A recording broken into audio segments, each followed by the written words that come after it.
I'd like to talk to you a little bit about Chapter 6 this week. In particular, in Section 6.2, we're dealing with the binomial distribution, and it is a very important distribution. You're going to see it quite a bit this semester, so I want to make sure you're comfortable with it.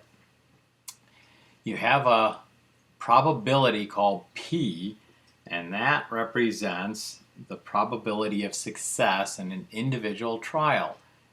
So every time you have a trial, you either have a success or a failure.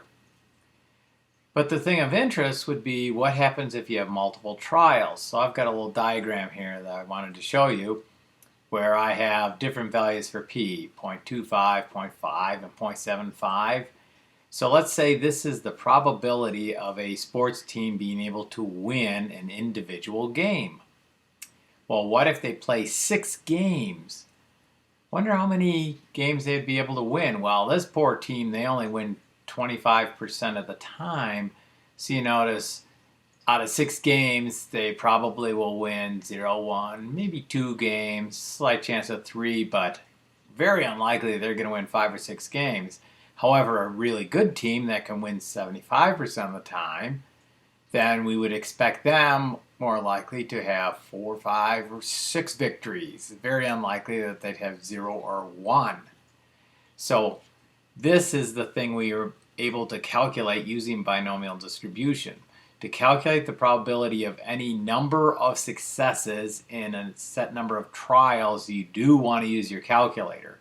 However, if you want to do the mean or standard deviation, while it is produced by your calculator, if that's all you're after, you can just go ahead and say that the mean is n times p, number of trials, times probability of success.